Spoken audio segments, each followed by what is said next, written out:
مائیں اپنے بچوں کو دودھ پلائیں حولین 2 سال کاملین مکمل، مائیں اپنے بچوں کو 2 سال تک مکمل دودھ پلا سکتی ہیں، 2 سال تک۔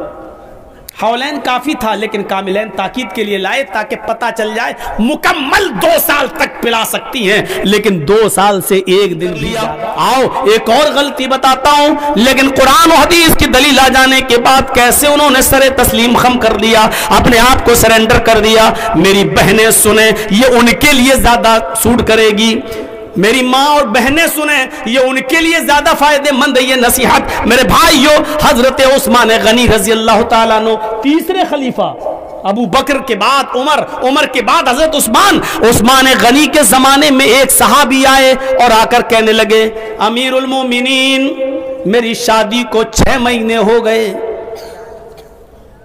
حضرت عثمان نے کہا مبارک ہو۔ کہا امیر المومنین پہلے مسئلہ سن لیجئے، میں جو پوچھنے آیا ہوں مبارک بعد میں دیجئے گا، اور یہ سننے کے بعد بتائیے کہ مبارک بات دینے کے لائق ہے کہ نہیں ہے؟ اور سنیے، بہت دلچسپ واقعہ سنا رہا ہوں، بہت سے مسئلے اس میں آپ کو مل جائیں گے۔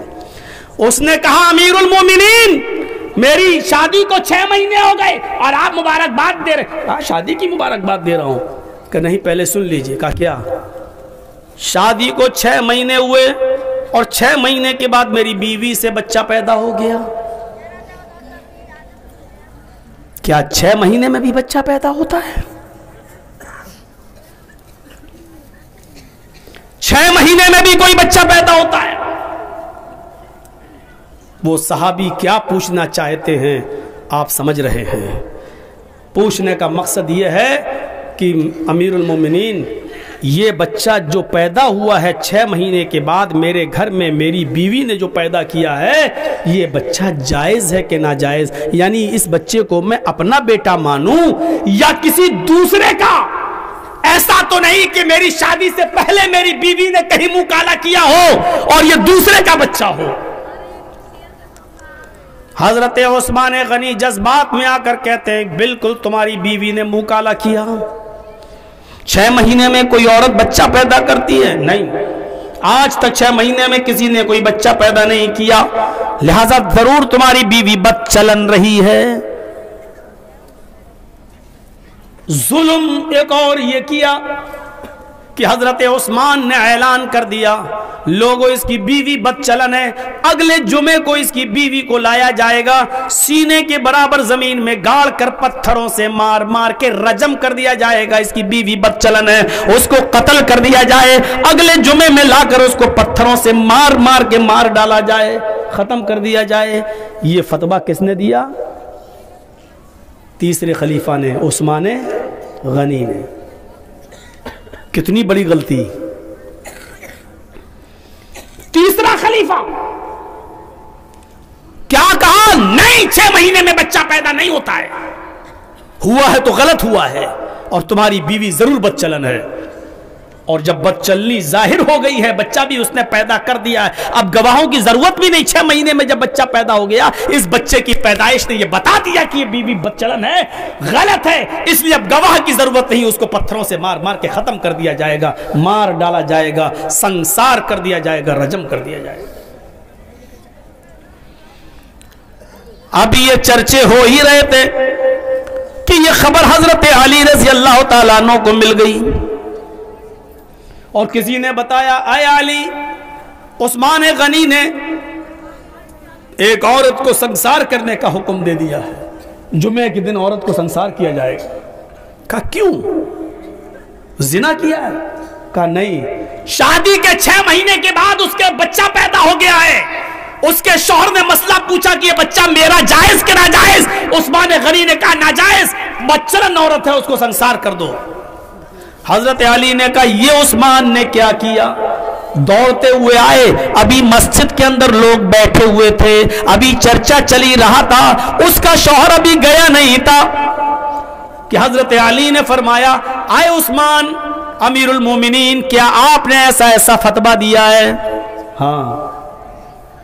کیا آپ نے اس عورت کو قتل کرنے کا حکم دے دیا ہے؟ کہا ہاں۔ 6 مہینے میں کوئی عورت بچہ پیدا کرتی؟ اس لیے فرمایا یہ آپ نے ظلم کر دیا ہے، وہ بچہ غلط نہیں ہے۔ حضرت عثمان کہتے کیا بات کرتے ہو، 6 مہینے میں آج تک کسی نے بچہ پیدا کیا؟ حضرت علی نے کیا نہیں۔ حضرت علی نے کہا نہیں، اگر کسی عورت نے 6 مہینے میں بچہ پیدا نہیں کیا تو اس کا یہ مطلب نہیں ہے کہ 6 مہینے میں بچہ نہیں ہو سکتا، اور ہو جائے تو غلط ہے۔ حضرت عثمان نے کہا کیا اللہ کے نبی کے زمانے میں کوئی ایسا واقعہ آیا؟ کہا نہیں آیا۔ تو پھر آپ کیسے کہہ سکتے ہو کہ میں نے غلط فتویٰ دیا؟ فرمایا قرآن میں آیا ہے 6 مہینے کے اندر بھی عورت بچہ پیدا کر سکتی ہے۔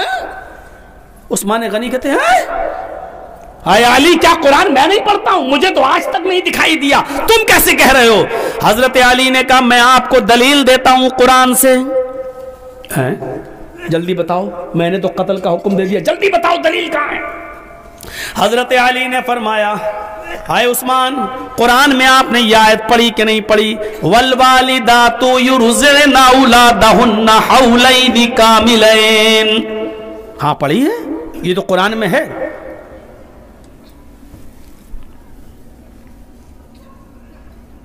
والوالدات یرضعن اولادہن، مائیں اپنے بچوں کو دودھ پلائیں، حولین 2 سال کاملین مکمل، مائیں اپنے بچوں کو 2 سال تک مکمل دودھ پلا سکتی ہیں۔ 2 سال تک، حولین کافی تھا لیکن کاملین تاکید کے لیے لائے تاکہ پتہ چل جائے مکمل 2 سال تک پلا سکتی ہیں، لیکن 2 سال سے 1 دن بھی زیادہ نہیں۔ 2 سال سے پہلے چھڑا سکتی ہیں لیکن 2 سال کے بعد 1 بھی دن زیادہ نہیں پلا سکتی۔ حضرت عثمان کہتے ہیں اے علی یہ کیا بات رہی آپ کی؟ یہ تو دودھ پلانے کی مدت ہے، ہمیں یہ بتاؤ 6 مہینے میں اگر بچہ پیدا کر دے تو وہ بچہ جائز ہے، وہ دلیل دو۔ حضرت علی مسکرا کر کہتے ہیں وہیں آ رہا ہوں، پہلے یہ تو مان رہے ہو نا دودھ پلانے کی مدت کتنی ہے؟ کہاں کتنی؟ کہا 2 سال۔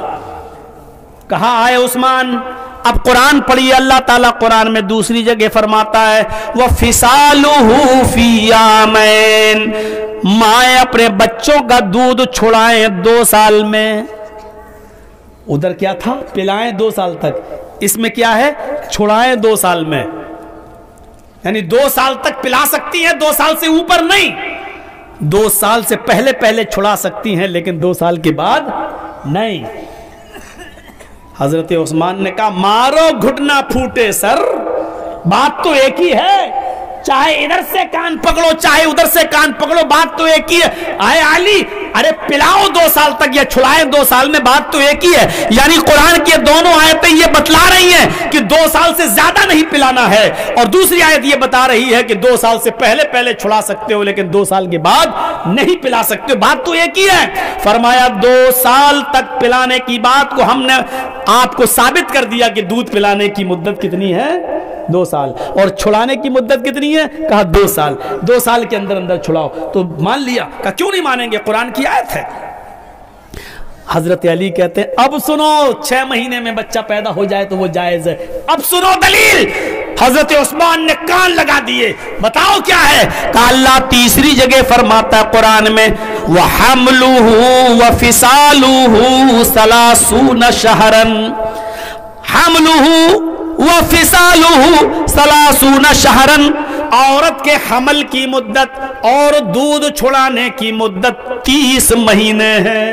30 یس 30 مہینہ، 30 مہینہ اللہ نے حمل اور دودھ چھڑانے دونوں کی مدت کو جوڑ دیا، کتنا بتایا؟ 30 مہینے۔ آئے عثمان اس میں حمل کی مدت بھی ایڈ ہے اور دودھ چھڑانے کی مدت بھی ایڈ ہے، یہ دونوں مدتوں کی عمر کتنی ہے؟ 30 مہینے۔ عدت کتنی ہے؟ 30 مہینے، یعنی عورت کے حمل کی اور بچے کے دودھ چھڑانے کی مدت 30 مہینے۔ 30 مہینے میں 2 سال دودھ پلانے کے ہیں، دودھ پلانے کے، تو دودھ پلانے کے جب 2 سال ہے، 1 سال میں 12 مہینے، 2 سال میں 24 مہینہ، تو دودھ پلانے کے 24 مہینے الگ کر دو، حمل اور دودھ پلانے کی مدت 30 مہینے، 30 میں 2 سال دودھ پلانے کا ہے، دودھ پلانے کا الگ کر دو تو 30 میں سے جب آپ 24 کو الگ کر دو گے، 30 میں سے 24 کو مائنس کرو گے تو کتنا بچے گا؟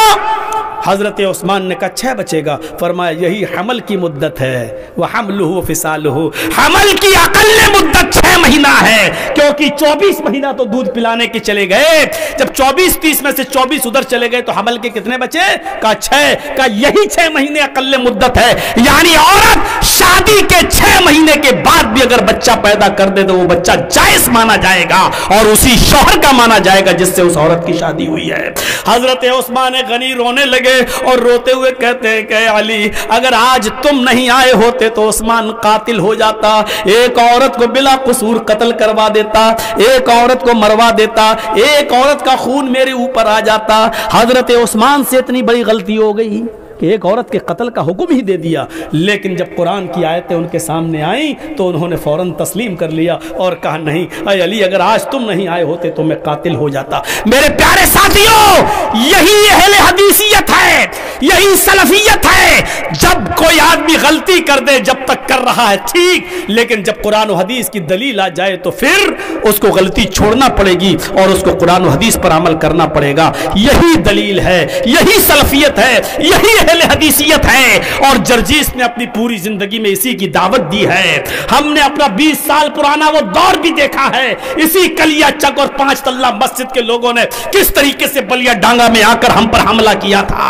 ہم نے وہ دور بھی دیکھا ہے کہ کس طریقے سے ہمیں گھیرا گیا تھا، لیکن ان تمام سلفیت کی دعوت دینے کا انداز میرا بدلا نہیں۔ الحمدللہ آج محرم کی لاٹھی اور ڈنڈے کم ہو گئے ہیں، اور دیکھ لیجئے تعزیے کتنے کم ہو چکے ہیں اور کتنی چینجنگ بھی آئی ہے۔ میرے بھائیوں، آپ سلفیت کی دعوت دیں، کتاب و سنت کی دعوت دیں، اپنے باپ دادا کے دین پر قائم نہ رہیں بلکہ قرآن و حدیث پر آپ قائم رہیں۔ قرآن و حدیث ہی اسلام ہے، یہی سچا اسلام ہے۔ اس میں حضرت عمر سے بھی غلطی ہوئی، عثمان سے بھی غلطی ہوئی، حضرت محمد رسول اللہ نے بھی اپنے اوپر شہد کو حرام قرار دے دیا۔ میرے بھائیوں، اجتہادی غلطی کسی سے بھی ہو سکتی ہے، یہاں تک کہ نبی سے بھی ہو سکتی ہے، لیکن نبی کے اوپر اجتہادی غلطی اگر ہو جائے تو اللہ تعالیٰ جبرائیل کو بھیج کر آگاہ کر دیتا ہے اور وہ اپنی غلطی کو فوراً تسلیم کر لیتا ہے۔ آپ کو معلوم ہے حضرت